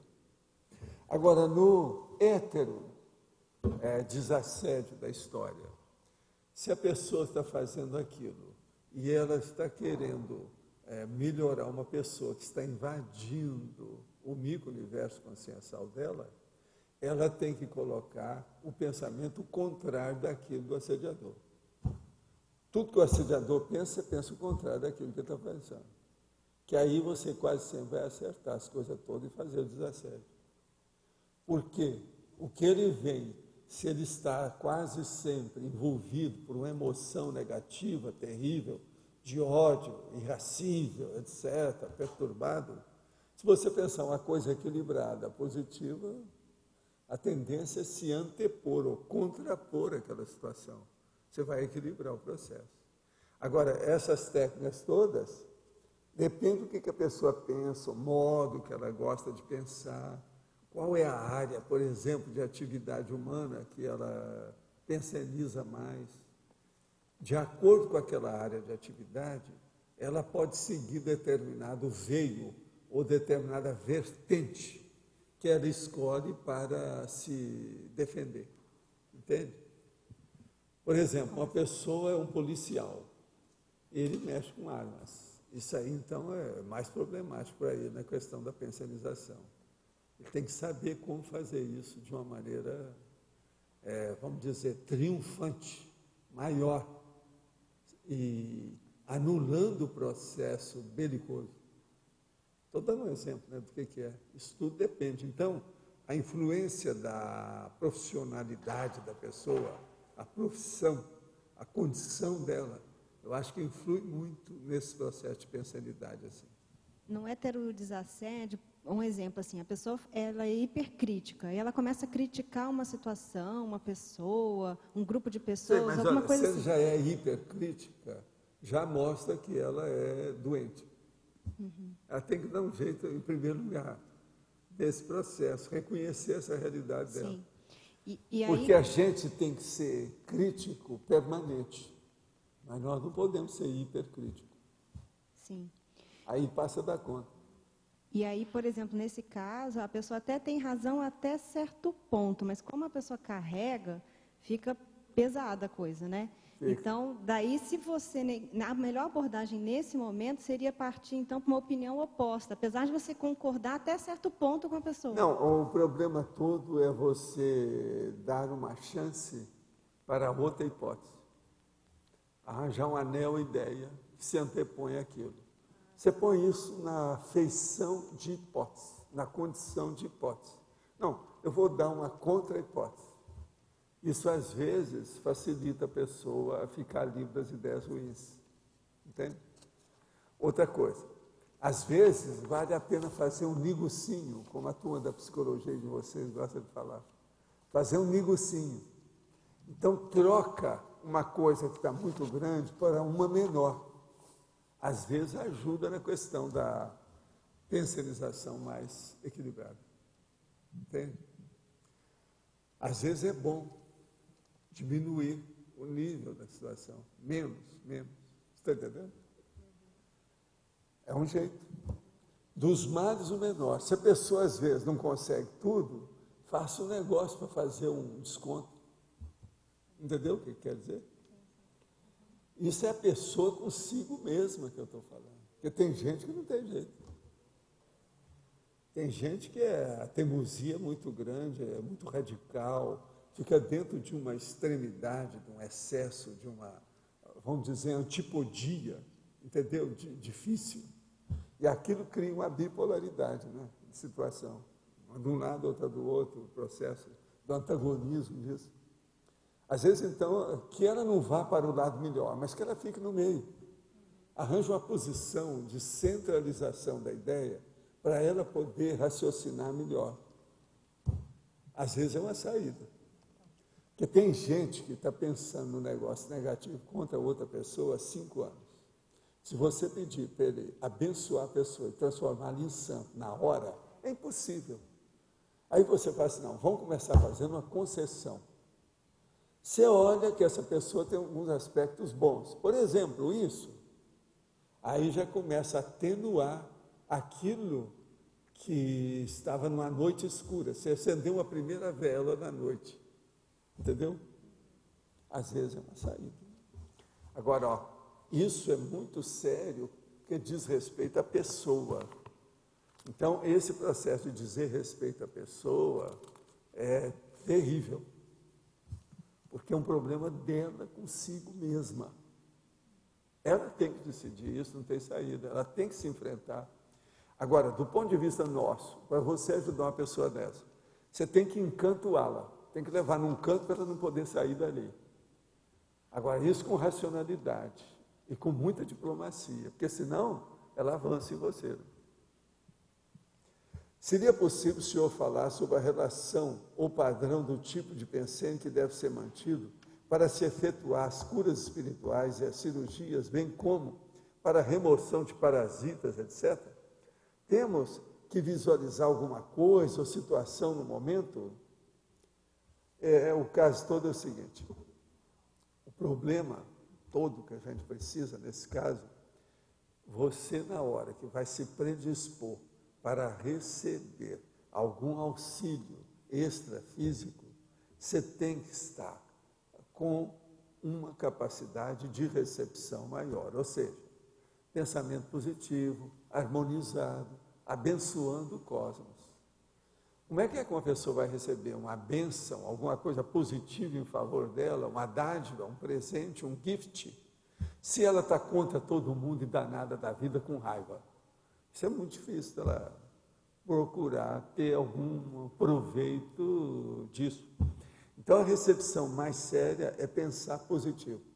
Então, por exemplo, aí no caso, aí, ó, o povo gosta que a pessoa pense assim, no lago bonançoso, que a água está tranquila, numa tarde primaveril linda, que as árvores estão caindo, você está entendendo? Com aquele monte de flores na beira do lago e tal. Isso aí, às vezes, ajuda.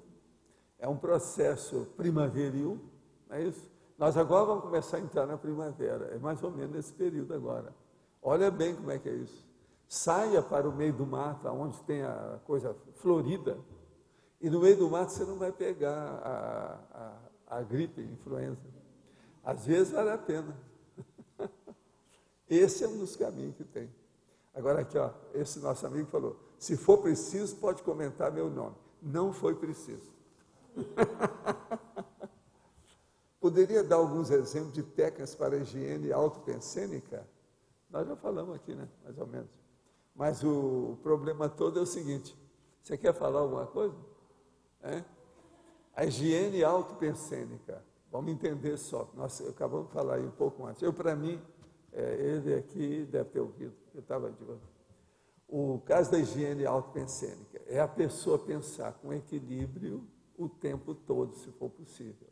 Às vezes as pessoas têm dificuldade para isso, devido muita fantasia e muita tolice que às vezes a pessoa pensa. Agora, o problema é o seguinte, a higiene autopensênica, ela cedo ou tarde leva a pessoa para a linearidade da pensenização. Ela vai pensar em linha reta, com mais equilíbrio, e ela vai se sentir melhor para pensenizar. Ela vai gostar mais de si mesma, ela vai ficar... Uma coisa muito interessante que tem, é bom eu falar para você o seguinte, tinha uma pessoa que tinha muito problema com esse processo de pensenização. A gente ensinou as coisas e depois de uns 6 meses, a pessoa chegou para mim e falou assim, Valdo, uma coisa muito diferente que foi o After Effects, ou como é que você fala, aquele negócio do lucro extra? O valor agregado, isso foi o que ele falou, o cara falou. O valor agregado que teve para mim foi o seguinte, eu agora estou gostando de ficar sozinho comigo mesmo. Eu não era assim. Agora, isso é muito interessante, esse valor agregado da pessoa gostar de si mesma. Então eu falei para ele, olha, isso aí, o nome disso é o seguinte, você tinha uma autodepreciação, você agora passou para uma autoestima. O seu amor próprio era muito pequeno e não era bem ajustado. Ele agora está mais ajustado. Agora, o que se passa? Você vai se tornar um intelectual, que é o que faltava antes. Pensa nisso e começa. Cadê o laptop? Cadê o livro? Quer dizer, essa pessoa, quando ela começou a gostar de si mesma, é hora de pegar o laptop. Está entendendo? O laptop é uma extensão da memória da pessoa. Eu queria entender esse link que o senhor fez. Começa a pensar bem em si mesmo e vira intelectual. Quer dizer, não, porque ele é o seguinte, ele só pensava mal dos outros e tinha uma opção de coisa negativa de todo mundo. Mas ele não pensava nele, porque ele achava que ele era igual a todo mundo mesmo. Ele mesmo falou isso para mim. Agora, a hora que ele viu que ele podia pensar bem dos outros e pensar bem dele mesmo, ele não gostava, por exemplo, de ficar quieto, fazer uma reflexão. Ele virou para mim e falou assim, não, eu agora já estou querendo, conforme a hora, parece até o filme americano. O filme americano é que tem aquele personagem que chega a moça, fala assim, não, você me deixa agora que eu quero ficar sozinho com os meus botões. Eu vou ficar aqui agora que eu desejava ficar. Aquilo aconteceu, um trauma, a pessoa morreu, houve um acidente, um negócio bravo. Aí vem a pessoa e fala, não, eu desejaria agora ficar em paz comigo, me deixa em paz, isolado aqui. Então ela entra, fica lá, etc., e a cena muda, vai para outro lugar. Não é isso? Vocês já viram o filme americano, tem muito disso. Então veja bem, esse cara, ele não gostava disso nunca. Agora, depois eu descobri uma coisa nova, é o valor agregado, a coisa nova. Houve um acréscimo no processo. Ele começou que o raciocínio dele ficou rico. Ele agora está valendo a pena pensar. Ele está vendo o alcance daquilo que ele sabe, aquilo que eu preciso estudar. Ele começou a ter a autorracionalidade com a autopensionização mais exata. E essas coisas ocorrem mesmo. Esse caso desse nosso amigo, ele mudou de uma hora para outra. Valdo, só nesse caso, a autorreflexão, assim, sadia, ela já leva a pessoa a gostar de si própria? Inevitavelmente. Se o negócio é sadio, ela vai ficar equilibrada. Ela vai ver daí a pouco que ela começa a ficar mais equilibrada do que a média. O cara vai cada vez mais gostar de si mesmo. Ele não vai falar nada disso para os outros, mas na prática ele sabe. Os fatos orientam a pesquisa e comprovam para ele. Ele fica com inteira convicção do nível que ele está. Você está entendendo? Gente, a maioria não tem linearidade de pensamentos. Se você começa a ter, você salienta, você aparece, não tem jeito. Você está entendendo? Não tem saída para isso. Conta fato, vamos brigar. Qual a relação do temperamento pessoal e a base pensênica de uma pessoa? Eles são sinônimos? Olha, temperamento é uma coisa, mater pensene é outra. O processo também da pensenidade básica da pessoa também é outra coisa. Isso aí você tem que começar a estudar. Agora, a base pensênica de uma pessoa, isso aí tem relação, não há dúvida alguma, com o temperamento. Mas é preciso examinar que uma coisa é uma coisa, outra coisa é outra coisa, né? As situações aí são diferentes, elas não são iguaizinhas. Veja bem, mater pensene não é a mesma coisa de temperamento. Uma pessoa, às vezes, ela tem um temperamento que ela acha que ela é o rei do cosmos. E o mater pensene nada mais é do que um carrasco. Pensamento de carrasco, o tempo todo. Então, veja, não tem nada que ver. Agora, a memória se reporta ao passado e a imaginação, geralmente, ao futuro. Como usar com inteligência esses dois atributos mentais na pensionização com proveito para o presente? A primeira coisa é estudar a memoriologia, ou seja, a holomnemônica, que é o problema de você recordar, de você pensar aqui, memorizar, e de você raciocinar com respeito ao futuro. Então, a primeira coisa aí é acronímica, é o estudo do tempo. para a pessoa ver para melhorar o processo da memória. Ela melhorando o processo, ela vai ver. Agora veja, uma coisa que a pessoa pode fazer é criar ambientes adequados para isso. Um ambiente do passado e um ambiente do futuro. Eu, por exemplo, eu criei um ambiente que servia para as duas coisas. Durante alguns anos, eu tinha um quarto chinês. Eu entrava lá, eu me via reportado ou transportado para a China, na hora. Todo o ambiente era chinês, o quarto todo. Com aquilo, me deu uma predisposição enorme para fazer projeção para ir para a China. Entende?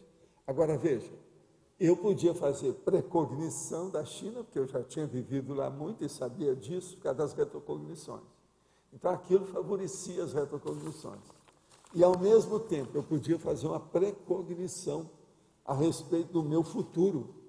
Se eu quero amanhã, por exemplo, renascer na China, eu já criando esse ambiente com o holopensene adequado, eu estou fazendo já a elaboração de um holopensene favorável. De modo que pense nisso. Se você puder, por exemplo, veja o que você quer. O que é que influi mais em você? É o passado ou o futuro? Se é o passado, se você acha que é o melhor para você, veja bem para que o passado possa enriquecer o seu presente. Então, você pode fazer alguma coisa, a primeira coisa. O seu passado foi aonde? O que você lembra disso? Quais as suas retrocognições? Faça um ambiente adequado com essa retrocognição. Isso aí ajuda na questão do passado. Agora, seu futuro, você pretende fazer o quê? Eu, por exemplo, eu pensava no meu processo que vou ter uma vida na China, a próxima vida. Eu, então, fiz um ambiente chinês. Eu estava mais de acordo com o processo, me acomodei com a situação. E o que é bom é que eu não faço muita questão disso. Eu me dou bem com o processo chinês. Eu sempre gostei de comer arroz, você está entendendo como é que é? Eu gosto, por exemplo, de acelga. Tem umas coisas assim que são óbvias. Se eu pudesse, eu comeria comida chinesa todo dia, de manhã, de tarde, de noite, de madrugada. Então, pensa bem como é que é o seu temperamento e o que você deseja para você tirar proveito da condição. Tenho hipersensibilidade em alguns aspectos, entre eles emocional. Por exemplo, sou facilmente sugestionável. E fisicamente, por exemplo, tenho rinite alérgica. Já parapsíquica energeticamente, não. Ouvi falar que essa característica podia ser utilizada para fazer assistência. Como eu poderia fazer isso? O senhor poderia esclarecer a respeito da prostituição, as repercussões holocármicas e multidimensionais de quem adota ou adotou em vidas passadas esse meio de vida? O problema todo é o seguinte, isso nós já falamos muito aqui, é uma coisa bem óbvia. A primeira coisa é o seguinte, se você quer desenvolver a coisa parapsiquicamente, como eu já falei aqui antes, você tem que começar pelo EV. Domine as energias e comece. Depois você vê se você tem capacidade, por exemplo, de fazer TENEPS. A TENEPS desenvolve a pessoa mais parapsiquicamente mais rápido. Outra coisa, participar dos cursos e das dinâmicas sobre parapsiquismo. Isso também ajuda você. Agora, ó, aqui a hora que você fala que você tem rinite alérgica, todo mundo tem alergia, depende do tipo de alergia que a pessoa tem. Agora, isso de você ser facilmente sugestionado, está danado. Isso é a pior coisa que você falou aqui. Você tem que dar um jeito de não ser boneco de ventríloco. Tem que parar com isso. A pessoa não pode ser sugestionada à toa, de qualquer jeito. Então tem que ponderar, pensar mais, amadurecer. Isso aí mostra que você não teve maturidade suficiente, se você é sugestionado. Por exemplo, sugestionável que a gente fala é aquela pessoa que vê um comercial na televisão, que acabou de aparecer uma coisa nova. A margarina não sei o que apareceu. O cara vai lá e compra no outro dia no supermercado. Quer dizer, isso é sugestão da história. Então, são essas sugestões. Por exemplo, você segue a moda, tem gente que segue a moda até nas palavras. Atualmente, por exemplo, existe uma coisa que o povo estava usando muito, do ano passado para cá. É a expressão meio que. Todo mundo vai falar e fala meio que. Isso não existia, é coisa recente. Agora, já estou vendo que está começando a aparecer nos livros também. Meio que, não sei o quê. Meio que, meio que. Então, tem pessoa que fica seguindo a moda. Tem gente que só fala de acordo com a tribo que ele pertence. Se a tribo não fala daquele jeito, ele também não fala. Então, é o processo tribal. Por exemplo, eu e o Roberto, aqui hoje, eu acho que somos só nós dois. A nossa tribo, por exemplo, ela tem um emblema. Qual é o emblema da nossa tribo, Roberto? Você que é um especialista. Você sabia? Estetoscópio. Toda coisa tem. Aqui, tem um outro ali, ó. Tem um outro ali, ó. É o emblema. Então, veja, é o emblema da tribo. A tribo médica tem no estetoscópio o seu emblema. Tá certo? Tem vários nomes para isso. Por exemplo, a pessoa que tem a tatuagem é tribal, é preciso de ver. Se é um prisioneiro que tem, precisa de ver se ele é dos assassinos, se é pedófilo, como é que a tatuagem vem de acordo com a tribo criminosa dele. Agora, veja, esse emblema profissional já é outra coisa. É preferir você usar um estetoscópio do que fazer uma tatuagem, tá certo? Vamos entender bem isso. Qual seria a forma prática de fazer uma transição da pseudodemocracia para a democracia pura? Pode comentar algum precedente? Olha, seria bom você ler o livro Democracia Pura, do J. Vasconcelos. Ele dá os dados dele lá. Mas agora, a coisa mais séria é o seguinte, eu acho, hoje mesmo eu estive falando sobre isso, que a democracia pura, dentro de 10 séculos, pode ser que ela já vai começar a funcionar de novo para valer.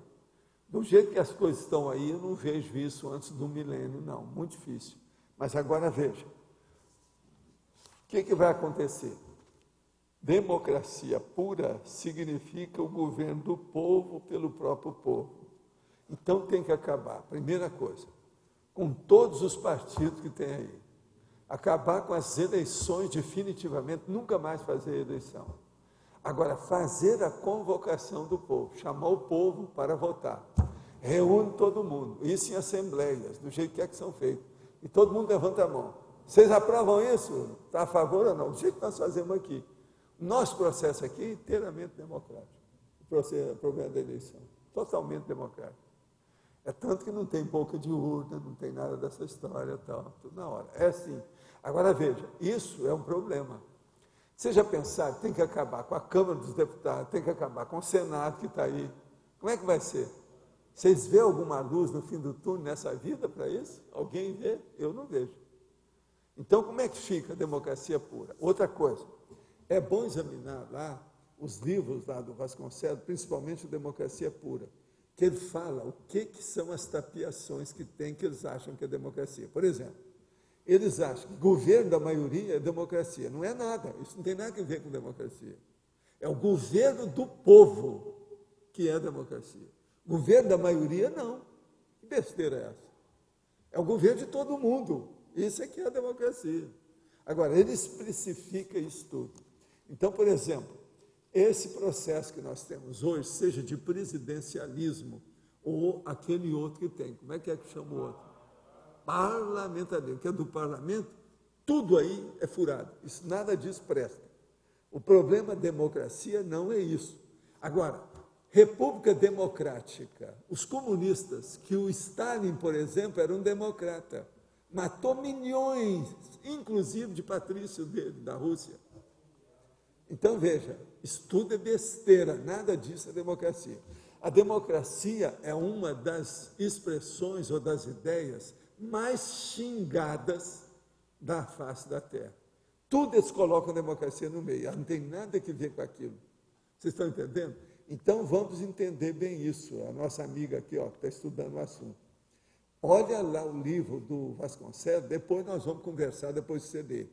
Leia o livro dele, Democracia Pura, saiu agora recentemente. Ele é bom porque tem algumas enumerações muito adequadas para isso. E eu, qualquer hora, eu vou trazer aqui o verbete de democracia, para mostrar também o que a gente pensa sobre esse assunto. Estou vivendo uma crise de crescimento. Durante a noite, o pensamento deste conflito é carregado no SEM, resultado de uma insônia noturna há quase 5 meses. No entanto, durante o dia, consigo carregar essa pensionização no PEN. Torna-se mais fácil, está no meu domínio, ao contrário do que acontece à noite. Como fazer para poder também carregar mais no pen durante a noite. Há uma técnica para superar esse quadro. Sinto-me numa areia movediça. À noite piora tudo, de dia melhora, e a pensionização é a mesma. Não, a primeira coisa que tem aí é o seguinte, tem que examinar por que você não está dormindo. Você dorme de dia? A primeira coisa, teria que cortar tudo que você faz e dar um jeito, se você puder, andar na esteira aeróbica, para você ficar com a língua de fora, cansada. Alguma coisa, porque isso vai dar sono durante a noite. Não durma de dia, não descanse, faça as coisas moderadamente e faça exercício físico. À noite você tem que combater, antes de mais nada, disso tudo aí que você falou, é a sua insônia. E a insônia não é tão difícil assim de combater. E é muita gente com insônia. Só no Brasil são milhões de pessoas com insônia. Agora, tudo é um problema de pensionização. As pessoas não pensionizam com equilíbrio, por isso que elas têm insônia. Se pensionizasse, melhoraria, que é justamente o problema dela aqui. Mas nesse seu caso aqui, eu não acho que seja a pensionização que vem em primeiro lugar, não. É a insônia. Tem que combater essa insônia, você tem que começar a dormir.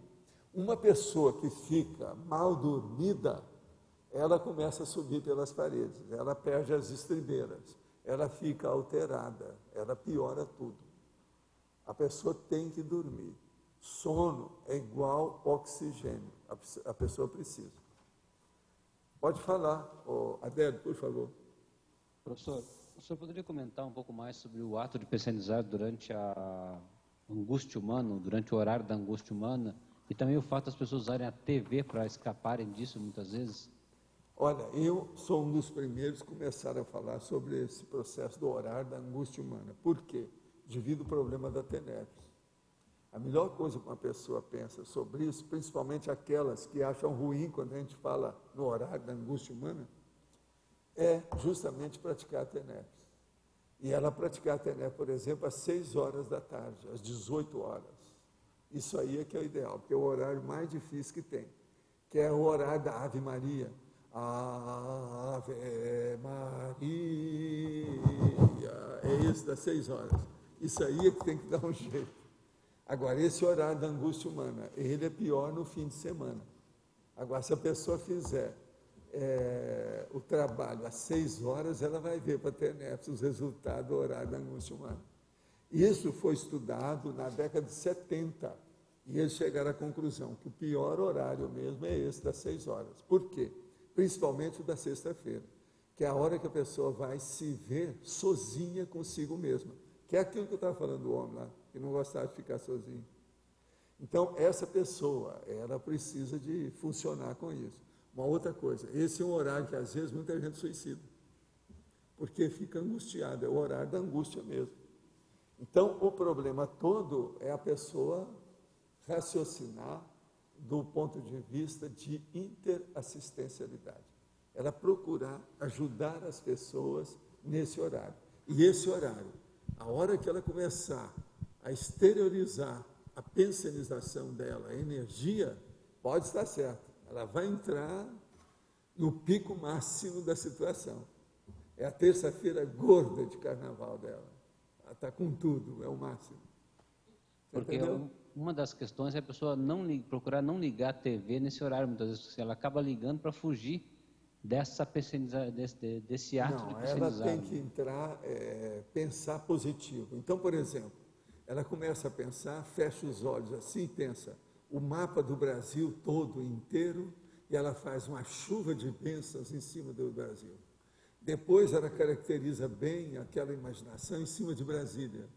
Toda a Câmara, ela pensa então naquele negócio os 2 prédios assim, e aquelas 2 cúpulas ali e tal. Então pensa naquele povo, raciocina tudo positivo, coloca uma auréola em torno da cabeça do Sarney, uma auréola em torno da cabeça do Renan, do Collor. Aí ela abençoa tudo. É isso que é, nessa hora da angústia humana. Entende? Pensa bem no Senado, tem muito trabalho para ser feito no Senado. Com isso a coisa melhora. Outra coisa, isso tem que ser feito com seriedade, sinceridade, autenticidade. Não pode ser na base da piada que eu estou contando aqui. Tá certo? Tá bom. Obrigado. Nossos comerciais, por favor. Obrigado. Pontuações da tertúlia de hoje: 20 votos online, 21 perguntas respondidas online, 19 perguntas presenciais, 25 assinaturas no livro de presença. Após a leitura dos verbetes, teremos um recado da Glínia. Temos 19 verbetes para a votação de hoje. Auschwitz, balonismo, barriga de aluguel, basbaquice, base da conscienciologia, base extrafísica, base intrafísica, conceito cósmico, consim trancada, elitismo cultural, enciclopediometria, expressão intercambiável, interpretação seletiva, inversão interassistencial, linguagem denotativa, mega sincronicidade, mini sincronicidade, parasincronicidade, reciclogenia. A Glínia, por favor.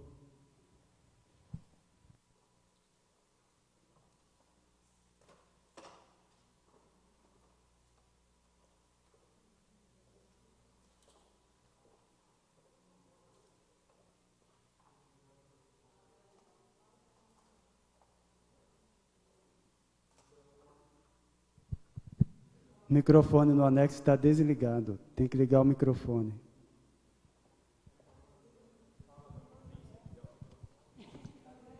Glínia, ligar o microfone. Isso, agora. Pode falar. Está me ouvindo? Agora sim. Posso falar? Pode, por favor. Então, nós estamos aqui fazendo a chamada de trabalhos para a 6ª Jornada de Saúde da Consciência e o 4º Simpósio de Autoconsciencioterapia com Marta Penseni, Assistência Universalista. É um evento que a OIC, junto com a IAC, estarão promovendo nos dias 22, 23 e 24 de outubro de 2010 em Portugal.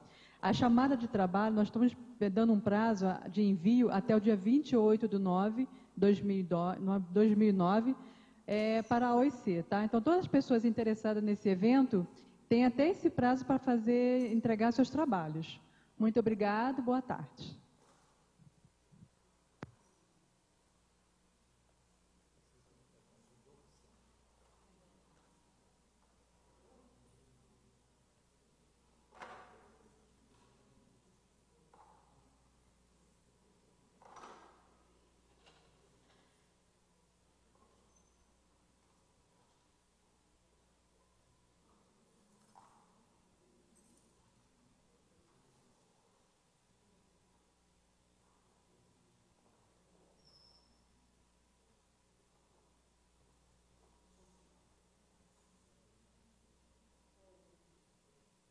Ganhou a enciclopediometria com 7 votos.